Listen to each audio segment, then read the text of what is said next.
예, 계속해서 북한 소식 살펴볼 텐데요. 자, 두 분 스튜디오에다 모셨습니다. 전 북한군 장교시죠.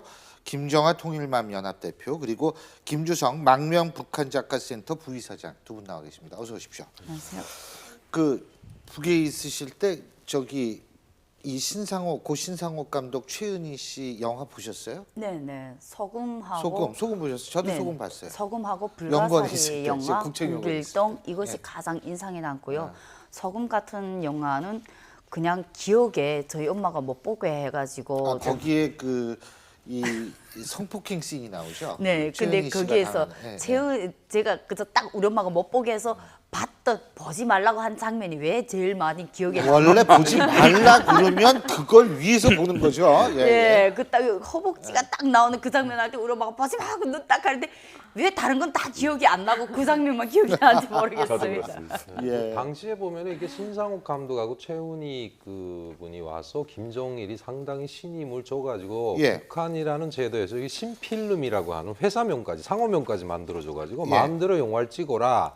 그래서 일단은 북한 영화의 개혁을 좀 일으켜라. 너무 재미없다. 그러니까 북한 영화 가지고 너무나도 사상을 중시하다 보니까 북한군은 아무리 총을 맞아도 안 죽어요, 특징이. 그러니까 이런 좀 비리얼리티를 좀 죽여서 하라 해서 만든 것이 이제 좀 소금도 있고 그다음에 좀 약간 좀 획기적으로 좀 바꾼 것이 북한판 고질라죠. 불가사리라는 네, 영화도 저도 그것도 했었고요. 봤는데. 예, 그다음에 결국은 이게 신 감독 부부가 이렇게 다시 탈북을 하게 된 것이 심장의 노래라는 영화를 이거를 해외 로케를 하다가 이걸 기획을 했어요.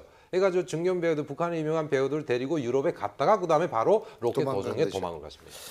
근데 예, 말씀하세요. 그 납치가 예. 됐을 때 1978년에 먼저 최은 씨가 홍콩에서 예, 납치가 납치됐죠. 돼요. 그러고 나서 이 남편인 신상옥 감독이 부인을 찾으러 갔다고 79년에 납치가 됩니다. 근데 사실은 그렇게 가자마자 신필름 영화 제작소가 설립이 되고 모습을 우리가 볼 수 있었던 게 아니에요. 그러니까 83년이거든요. 그러니까 말하자면 최은희 씨는 5년, 신상옥 감독도 한 4년 보이질 않습니다. 이 부분에 대해서도 요번에 이 영화 연인과 독재자를 통해서 그 공개된 김정일의 육성의 부분에 그 부분에 대한 좀 해명이 있어요. 그러니까 두 사람을 따로 가둬놓고 우리가 죄수처럼 취급하고 이래가지고 서로 오해가 생기고. 그러니까 말하자면은 제가 생각할 땐 그 당시에 어떤 사상 교육이라든가 체제 적응 교육이 있은 후에 왜냐하면 영화라는 건 굉장히 문화적인 정신적으로 중요한 작업이니까 그런 시간이 있었던 것 같고요. 근데 83년부터 86년 3년밖에 그러니까 탈출 전까지 3년인데도 무려 17편을 제작을 했는데 요번에 그 육성 녹음된 요 부분 때문에 사실은 썬댄스 영화제에서 이게 영국 감독이 만든 영화인데요. 연인과 독재자 굉장히 주목을 받았어요. 어떤 부분이냐면 사실은 신상옥 감독은 뭐 자진월북한 거 아니냐 아니면 아예 배우 최은희 씨부터 자진월북한 거 아니냐라는 부분이 있었는데 바로 그 부분에서 김정일 그때 당시 국방위원장이 그렇게 얘기를 합니다. 두 분을 모셔오라고 했다. 너무 필요하니까. 왜 필요하냐면 사실 이제 김정일 위원장이 굉장히 영화 광으로 알려져 있습니다. 근데 왜 북한 영화는 보면 장면마다 이렇게 똑같은 게 반복되고 자꾸 무슨 초상집 난 것도 하는데 우는 장면만 나오냐. 좀 말하자면 밝게 만들어달라. 말하자면 무슨 타이타닉 같은 북한판 타이타닉을 원했다고 그런 얘기가 있습니다. 근데 민족과 운명 시리즈 제가 이제 그 국책연구원에 있을 때 그걸 좀 봤는데 진짜 있잖아요. 그 북한 영화 제가 볼 때는 그 뭐 이 잠 안 오시고 이런 분들 약 드실 게 없이 그거 보면은 그거 아주 그거야말로 직방입니다. 예.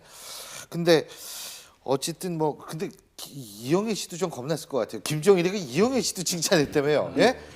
우아하게 연기 잘한다. 뭐 공개적인 그런 소문이죠. 소문이 아니라 거의 확증적이라고 해야 돼. 그러니까 평양에 사는 사람들은 일부 뭐 상류층이나 대학생들까지도 예. 이영애는 대장금은 워낙에 유명하니까요. 예. 그러니까 대장금을 많이 받고 그다음에 김정일이가 가장 좋아하는 배우 하면 이영애다. 그래서 뭐 아마 이영애 씨에 대해서 상당히 호평을 내놓았죠. 야, 그거 참. 자, 그리고요. 저희가 지금 납치 얘기를 했는데 지금 다시 탈북 얘기를 좀 해야 될 것 같아요. 이 태영호 공사가 탈북한 이후에 후폭풍이 일어나는데 예를 들면은 지금 현악봉 영국 대사가 소환령을 받아서 지금 후임은 뭐 군 출신이라고 그러더라고요. 아그라망을 기다리고 있다 그러고 망명이 어쨌든 있다는데 한 가지 제가 좀 궁금한 게 태영호 씨에 대해서 태영호 공사에 대해서 국정원이 밝힌 거를 보면 딸이 없다고 그러네요. 네네. 지금 공식적으로 그 아들 둘만 있다라고 예. 국정에서 밝혔습니다. 국정에서 밝힌 것은 사실 그것이 뭐 이 의심을 할 수는 없겠죠. 그 부분과 관련해서. 그런데 여기 좀 재밌는 사실이 있습니다. 뭐가요? 딸이 있다고 사실 밝힌 건 우리나라 언론이 아니에요. 영국 언론이 밝혔습니다. 그 영국 언론이 뭘 갖고 밝혔냐면 사실은 태영호 공사가 그 비자 신청을 하고 한 서류를 증거로 해서 거기에 따르면 하고 영국 언론이 밝혔거든요. 그렇다면 태영호 공사는 이남 일녀라고 기록을 하고 입국을 한 겁니다. 공사로서. 예. 그런데 국정원에서 밝힌 건 이남밖에 없다. 일녀가 없다는 얘기죠. 그럼 그 일녀가 누구냐는 거죠. 보통은 공작원이 아니었을까. 아, 가능성이 있는 게. 이것도 영화되네. 이 예. 아니면 뭐 김씨 일가의 이렇게 그 김씨 일가의 어떤 그런 그 자녀가 아니었을까 진짜. 그러니까 그 예를 들어서 김정철이나 이런 사람들이 외국에 나가서 할 때 사실 그렇죠. 김정철이 누군가의 그런 식으로 있으니까. 해서 아하. 나가서 뭐 활동을 하게 아. 만들어 주지 않습니까? 그러니까 그 일녀의 존재가 나중에 또 밝혀질 수 있는 어떤 그 계기가 일녀가- 되지 예, 않을까. 말씀- 근데 또 말씀하시죠. 일각의 그 설은요, 이게 또 너무 지나치게 또 이게 뭔가 이게 극적으로 이렇게 또 분석도 해석도 네. 되지만은 한쪽으로는 또 뭐냐면은 원래 일남 일녀였는데 태공사가 외국에 나갈 당시 아시지 않습니까? 북한 외교권은 무조건 하나는 인질로 둬야 됩니다. 네. 근데 만약에 딸이 어려서 데려갈 상황이 안 됐다. 그러면 아들만 데리고 나갔다가 실제로 둘째 차남은 해외에서 태어난 걸로 되어 있거든요. 그러니까 이렇게 되다 보니까 이남 일녀의 가능성이 높고요. 그리고 그 일녀는 아직까지도 북한에 있는 걸로. 그러니까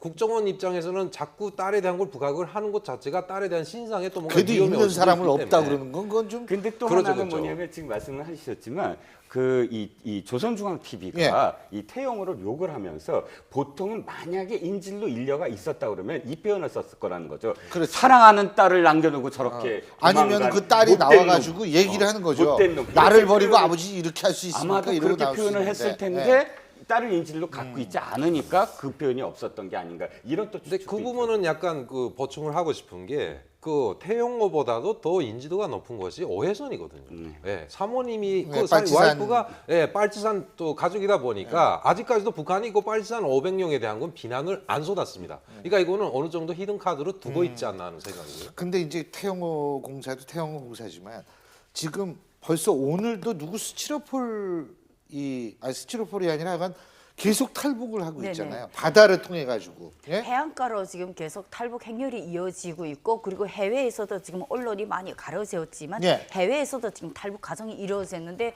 오늘도 어제 오늘 역대도 지금 중국 연변 쪽에서 지금 탈북 행렬 6명이 오다가 지금 또 중국 공항에 잡힌 그런 상황까지 있다고 합니다. 그러니까 이게 지금 우리 언론에 보여지는 것 외에도 안 보이는 탈북 행렬이 지금 계속 이어지고 있고요.